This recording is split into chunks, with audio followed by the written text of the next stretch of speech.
for your booking. So Calendly is also a tool for booking your meetings, your events, special events for the future, or like mga discovery call or anything that you want to do na ayaw nyo ma-miss. Okay? So, if you already have a Calendly account, you will see this in your dashboard. So, I'll just walk you through a little bit dito sa ating dashboard. Ito yung if you want to create the event type or your bookings.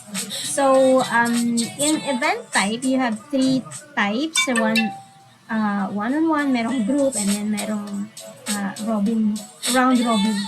So, dito naman sa event type, kung ano na yung nagawa mong event types. Okay? So, with the meetings, ayan na nakalagay kung ano yung mga meetings na ginawa mo. Okay, so I'll just show you this para medyo alam niyo. Okay, sa availability naman, ito yung mag-customize because ito lang yung nakakaalam ng iyong availability. Okay, so it's like for example, for me, Monday, Wednesday, and Thursday lang ako available from 9 to 5 p.m. So, pwede nyo pong i-customize yan whatever time you want or whatever time you are available. But if you are managing your client's Calendly account, of course, you have to ask her kung ano yung mga available niya, and then you have to always put yung time zone. So, let's say, for example, yung client mo is from Australia, you put the Australia time zone. Okay, so for me, it's Philippine time. And then, sa contacts naman, these are your contacts. You can add as much as you want. Workflows, this is for a pro account. Integration, sa free account like me, you can integrate or you can integrate 3 accounts lang sa free. So, connected na ako sa Zoom, sa calendar, and sa Google Meet. So, pwede kayong mamili. Let's say, for example, free account lang kayo and then gusto nyo mag-connect siya sa Microsoft Teams, then you delete, you disconnect one. And, yeah, pwede nyo gamitin yung ganun. And then, the routing also for Pro, itong lahat sa baba, pang Pro na po yan. Okay, so, now I'm going to show you how to create the event, and we will book later after na ma-create natin yung event. Okay, so I'll show you how it works. Okay, so create event, you will decide what type of events ang gusto nyo. Gusto nyo ba ng group? It is supposed to be tawag nito, one-on-one. Nagkamali lang yan. One-on-one, group, and round robin. Sa round robin kasi, may rotating hosts. Okay, so yan yung ibig niyan sabihin. So as for me, since most of the time I'm just using one-on-one, I'll just show you first the one-on-one, kung paano ko ginawa one-on-one. Okay, so dito sa one-on-one, kita niyo yung new meeting, pwede niyo siyang lagyan ng name na lang ng inyong event. Let's say for example, for me, ano bang event? Since my account, this account is for my VA Solutions account. So, lagyan na lang natin VA Services Consultation. Ganun na lang, consultation na lang kung yan. Yan. So, duration, pwedeng mga, let's say, 1 hour or 45 minutes. Para meron pa kayong question and answer. So, availability niya, andyan na yan. So, yes. Pwede nyo pa rin siya dito pala i-edit. And then, I think you can, yan. So, you can put the description. Para saan ba yung para at least alam nila yon. Let's say, book this session to discuss, kanyari lang to to discuss your business needs,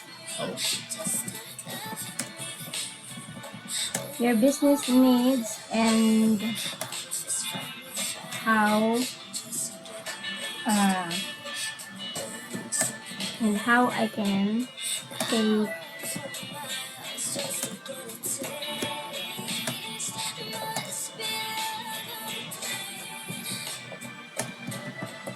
okay. So, ayan. Kunyari, yan na yun. And then, limit. Dito naman, it depends pa rin sa iyo eh. Kung halimbawa, depende pa rin sa available time mo. Since I put what do you call that? Since I put the 9 to 5 p.m. na available time ko, so probably 45 minutes each but say for example kunyari lang gusto mo 3 meetings lang per day, so pwede mo ring ilagay siya kunyari. And then so dito malalaman na nung dun sa magbubook mamaya kung available ka pa or hindi, so hindi na siya talaga magdo-double. Okay, so dito naman, allow invitees to book over selected meetings. Tikman ha? Kalimutan ko. Ito, booking options. Ito yung mga niya. So, ayan.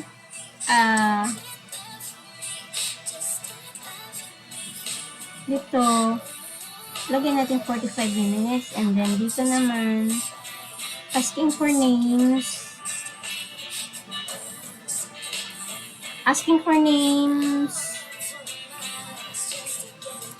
Name and email. Hindi. Gusto ko yung may ito. Ayan. Gusto ko lagyan na ganyan. And then this one, let's say, let's say, what services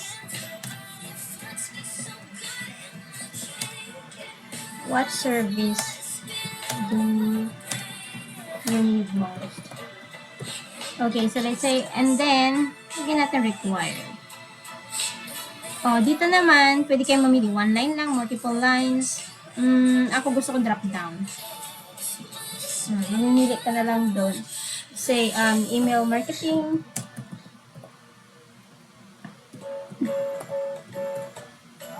Email marketing,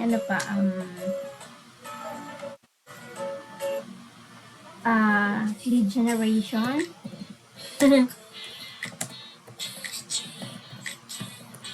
Tapos,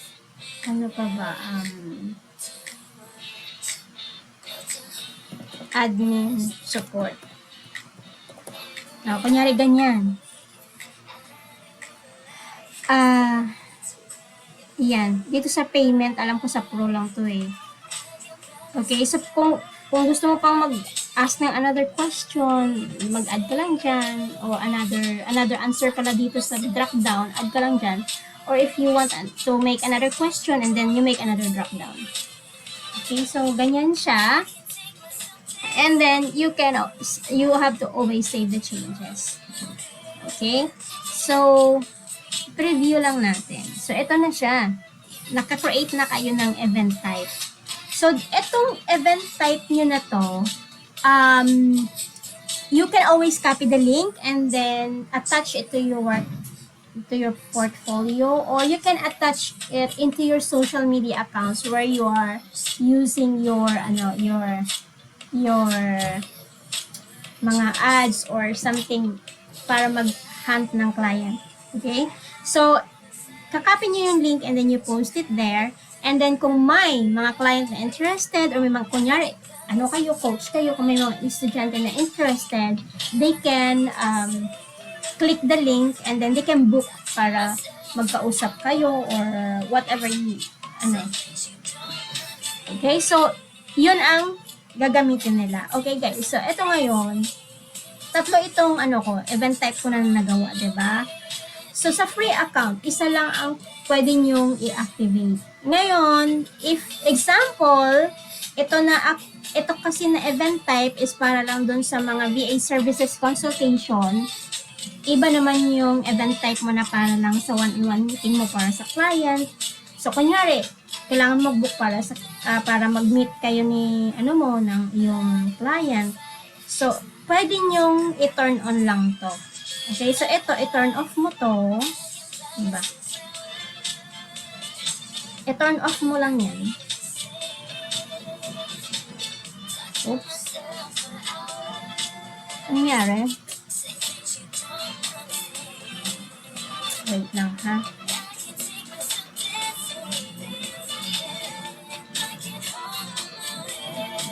Okay, yan kunyari, naka-turn on kanina, diba? So, kunyari, i-turn off mo yan. Ito ang gusto mong i-on. So, ito na yung gamitin mo. Yung client mo. Or kung gusto mo yung group meeting, edi, i-off mo muna to and gamitin mo to. Okay? So, ganyan lang yon. So, let's say, go back tayo dito. I-off natin tong isa. Then, turn on natin tong isa. So, ito na siya. You can view this booking page ngayon. Okay? So, makikita mo dyan kung alin yung, sino yung nag-book sa'yo. Okay? So, ayan yung mga, ito lang, Monday, Wednesday, and Thursday ang iyong free. So, ayan lang yung mga naka-highlight dyan. Pagdating sa June, ayan. Okay. Ayan na siya, diba? So, let's say, for example, ako yung nakakita na nag-post ka.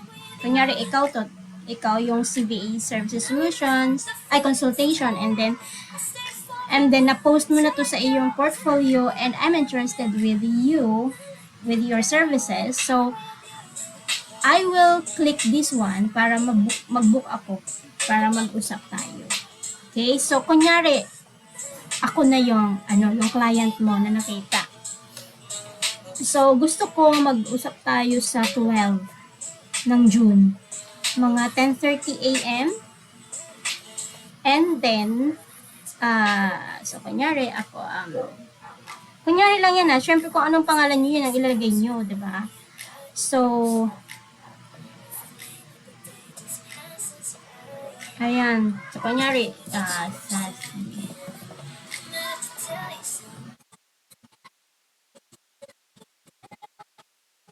ayan. Kunyari, ganyan. So, di ba meron tayo kaninang ginawa na yung sa question. So, kunyari gusto ko yung admin support. Okay? So, schedule ko na yan. And then, whoever na nag-book doon sa Calendly sa event type na ginawa mo sa Calendly, makikita mo na kaagad yan sa iyong email address. So, magno-notify na yan mismo si Calendly doon sa email address mo. And, ayun na, nag-notify na siya, nasa phone ko na. Okay, so, yan yun siya. So, ito, kunyari, ito. Tingnan natin. Ayan. Teka lang.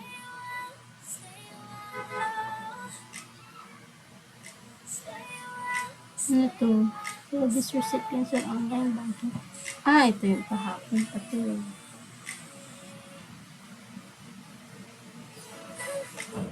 Ayan na si Calendly. So, ito na siya. Okay? So, natanggap ko na. Kunyari, ako yung diba? Ako yung, kunyari, kasi diba sa akin naman talaga yung Calendly account. Tapos, kunyari, may nag-book na sa akin. So, yun na yun. So, yun na siya. So, ganun lang siya, guys, kadali. Maganda siya kasi parang, may iwasan mo talaga yung doble-doble na tawag niya. And then, kung gusto mong i-check sa meetings mo, for sure naman ito na siya, ito na.